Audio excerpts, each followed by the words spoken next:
What's up, guys? Beautiful Saturday morning. We're going to talk about quality assurance. 991 I did about a week ago. It sat and cured for about 6 to 7 days with Kenzo on it. And I'm going over it now, doing the second round of QA. There'll be a third round when my second set of eyes comes in and he takes a good look at it. And I've already found more than 10 things that I could have done better. This is why quality assurance is incredibly important, and also having important steps to remember while detailing a car. I'm only human. I make mistakes. I miss things all the time, and I'm sure some of the pro detailers, 30 years plus, they miss shit all the time too. Some of them don't even detail anymore. They're just too old and tired to give a fuck about it anymore. But something like this is an important detail because it's very expensive, so you have to make sure that you're giving the top quality product. So what I do in my QA process is really simple. The first thing I check is the windows. I'm horrible at windows, and I was correct. The windshield was streaked to high hell. Why? Because I was probably using towels that had something on it completely, 100%. So sometimes when I do glass and the windshields are really dirty, you have to clean them a couple times to get them right. IPA, rubbing alcohol, is the best thing to clean dirty glass with. Maybe a little bit of vinegar and ammonia based on what type of glass it is. If it has tint, don't use ammonia. Vinegar and rubbing alcohol is a really good cleaning solution. The vinegar adds a little bit of a cleaning effect, while the alcohol gives it a good flash point and also a cleaning effect. So the first thing that I noticed was the glass. So I fixed the glass. Windshield's beautiful now. There's no streaky deakies all over it. The second thing I noticed was on the bottom here, I missed a couple of bits of bug splatter that, honest to God, I didn't see until today. And trust me, I spent a long time working on this car and I did not see any of that. Now all of a sudden I'm seeing it. So I have to go and rectify that situation. I got about 90% correction out of this car, which means there's still going to be some scratching on it.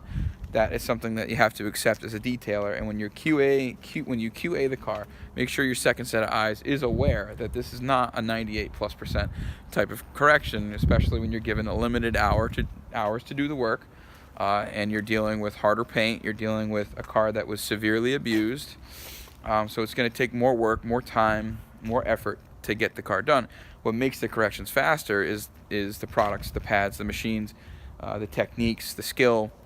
You know, normally if somebody was new to paint correction, it would take them 20+ hours to do this car, even though it's a cabriolet. You know, it's still going to take them 20 hours because they're maybe not familiar with the paint, or they're not using the right materials and the right machines. You know, if you're using something like CarPro Clear Cut, which is an amazing compound, and CarPro Reflect or Fixer to finish off, and you can get this done in 10 to 15 hours based on the previous condition. This was a total train wreck. Had more deep scratches on it than I've ever seen in a Porsche, like random isolated deep scratches, and not so much swirl marks. So it was really weird. I had to do a lot of deep compounding to get a lot of it out, which is why I couldn't really get it over 90% with the time that I was given. But that being said, it still came out a million times better than it was, and I'm happy with it. So the QA process is so important when you're going over your customers' cars, because when they come and pick it up and the windows are streaky, or you missed a water spot on the rim, or you didn't get down low enough, or you missed some bug splatter, these people who are paying $2,000 plus are going to see that. They're going to look for something wrong so they can bitch. Trust me, I know. So the objective is, when you're working, work thoroughly so your QA process isn't as complicated. Me having to fix the windshield in one of the other windows, plus a little bit of bug splatter, is not that fucking big of a deal. It takes me 10-15 minutes to do so, and then the car is where it should be. I mean, look how beautiful this car looks. It's hard to tell. I mean, you can't see swirl marks. I mean, I could flip the camera around in a separate video and show you how nice the paint looks. In fact, I'll do that. So get the sun under the hood here. It's so hard because the glare from the sun makes it look like there's streaks and shit all over it, but it's the iPhone camera for you. It's that beautiful blue color. I love the color of this car. Actually, I prefer the gray over the blue, but that's just me. there's like this bluish gray color they have. That I think it's only specific to the GT3s, to be honest. But yeah, I've done 2 of these, yeah, 2 of these, 3 of these in the past year. These exact cars, C4Ss, and they're fun to work on. Obviously, you have one less giant panel to work on, which is really great. That doesn't mean you don't pay attention to the top, but overall, I had a really good result with this. I'm happy with it. I just got to fix a few things. And so, don't forget to do your QAs. Quality assurance is huge when you work in the upper echelon of detailing. You have to make sure you're doing it right, because people will bitch if they find something tiny, even something as small as like a speck of compound dust in there. You know what I mean? Even though there wasn't, but you know. And then the other things that you can do, right? And this is how I usually QA a car. I don't do it with the panels closed and stuff. On a cab, there's what looks like a trunk button, but really it opens up the tonneau cover. And as you can see, the first time I've opened it, I've got some water staining right there, right? I've got to take care of that. I got some water staining there. Even though I wiped all this down when I rinsed it, my final rinse, there's still water that's going to creep in and out of the crevices and stuff. So these things you have to QA. And then getting into the frunk of the car, which is the front trunk. Everybody who owns a Porsche calls it a frunk.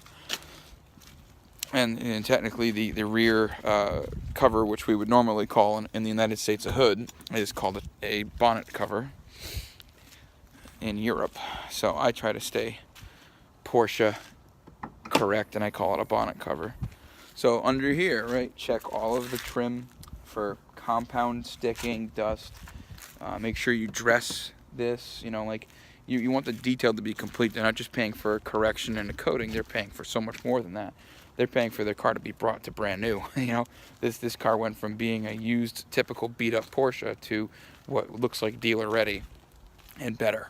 So, yeah, QA is really important, guys. Open up all your doors, okay? Open up all your compartments.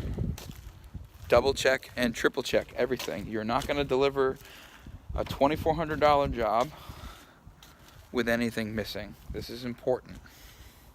Even if you're working on a little $200 to $300 job, always give your customer what they're paying for and then some. This makes you a better detailer, 100%. And I've got my iGel enhancer, which I certainly have to cut because it's streaking the living fuck out of the car. And I'm using a very small quantity of it. I've got my IPA for the glass. I've got my plush towel for the paint. I've got my glass and my buffing towel for the glass, you know. So this is what you do. You go around, you make sure you're a detailer and not a car cleaner. That's why it's called detailing, people. Have a great, wonderful, hopefully warm day.